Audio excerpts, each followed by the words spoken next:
Welcome back to the channel, everyone. Today we're diving into Bart Simpson Treehouse of Horror number 7, where Springfield gets a deadly dose of horror, humor, and absolute madness. So the first story, Springfield, a place of full of donuts, duff beer, and tonight, chest-bursting terror. Bart Simpson is about to learn the hard way. When you watch scary movies before bed, your nightmares might just eat you alive. After ignoring Marge's warning, Bart dives into a gruesome, itchy, and scratchy alien spoof. But when he falls asleep, Springfield transforms into a nightmare hive. His family and neighbors are cocooned. Chest bursters are popping, and the alien queen is none other than Mr. Burns. Just when Bart thinks he's a face hugger, chow, he wakes up safe in his bed, or he thinks, because Maggie drops her pacifier to reveal a second alien jaw. Yikes. So remember, next time Marge says no scary movies before bedtime, maybe listen, because in Springfield, no one can hear you scream. Except maybe your mom yelling at you to go to sleep. So I absolutely love this story, guys. If you're into aliens and you like these like spoofs, then you're gonna love this story.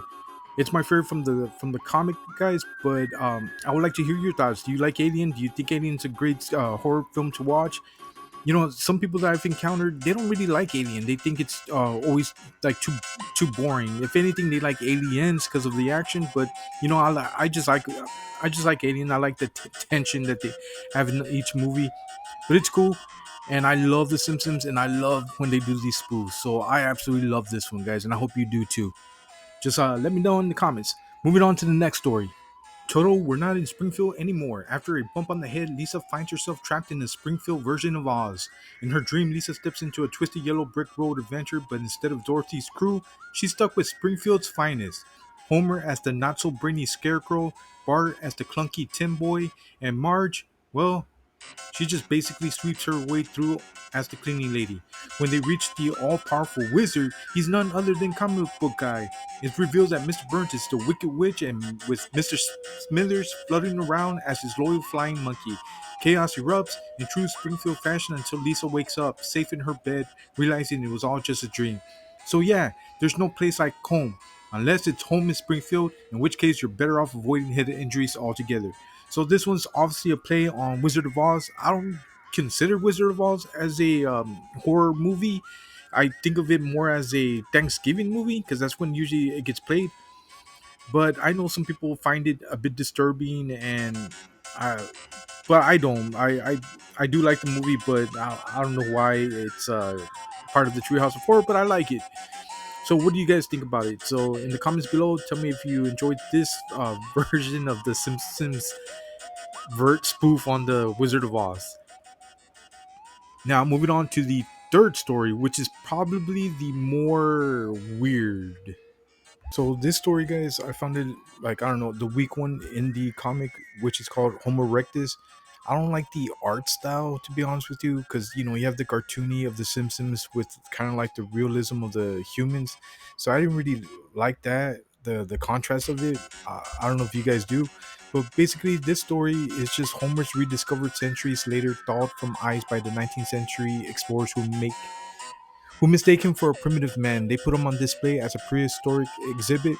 It gets even stranger. Homer ends up like among gorillas who can talk to him, and it turns out that this bizarre setup was orchestrated by Kang and Kodos messing with his mind.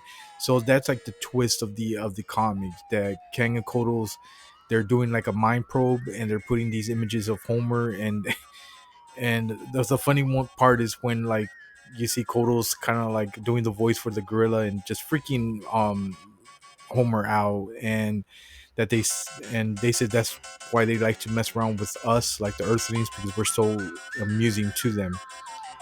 So it's equal parts absurdist comedy and surreal classic Treehouse of Horror material. So I don't know, like I found the images kind of bizarre. The only thing that throws me off is just the art styles, the contrast between the cartoony of The Simpsons and kind of like the realism of it. That's my problem with it. So it's not really my favorite. That's why I didn't do a video or a short video of it. But if you guys like it, cool. Tell me about it. But for me, to me, it was a miss. On to the last story. Catastrophe and Substitute Springfield. So this is the last story of the comic, and this one basically it's about cloning. So you have Professor Frank. He makes this cloning machine.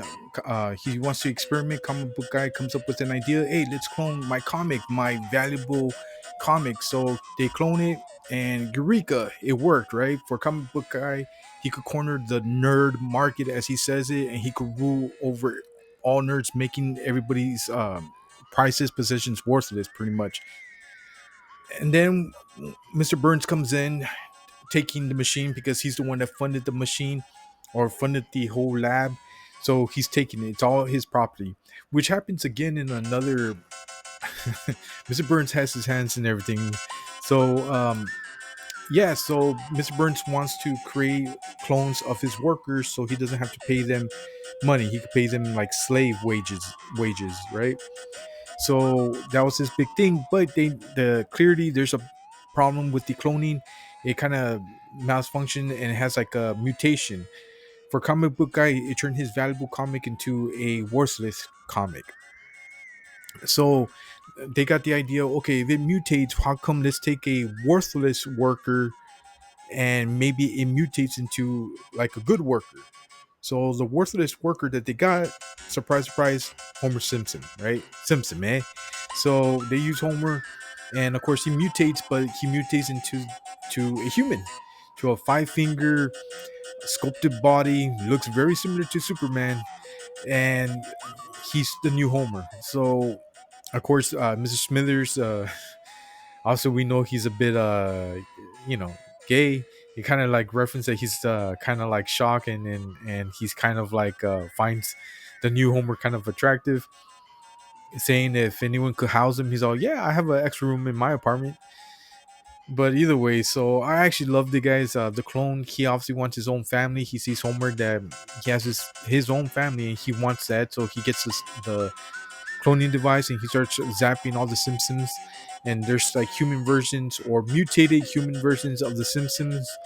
And really, Mr. Burns doesn't want the machine no more because he feels that there's lawsuits coming by. So the ones that end up buying it is Kang and Kodos, and then they kind of re-engineered the whole thing and shrank the city of Springfield into a capsule and making everyone kind of like humanoid. So I thought the last panel was really cool, kind of seeing all like comic book guy, Mr. Burns, Krusty the Clown, and all the Simpson characters into like a human form.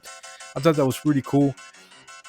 And the whole capsule, of course, the Superman thing, right, where Brainiac was able to zap one of Krypton cities into one of those little capsules. That's why I'm kind of guessing maybe that's why they made Homer into like a human version of Homer, but kind of like the old Superman style look to it. I don't know. That's my guess. I'm not too sure. I never did my homework on it, but I hope you guys enjoyed it. I really liked it. I liked three out of the four. The first one, obviously, the aliens. This one about the cloning. The third one would be the Wizard of Oz, and the one I really didn't like too much is Homo erectus.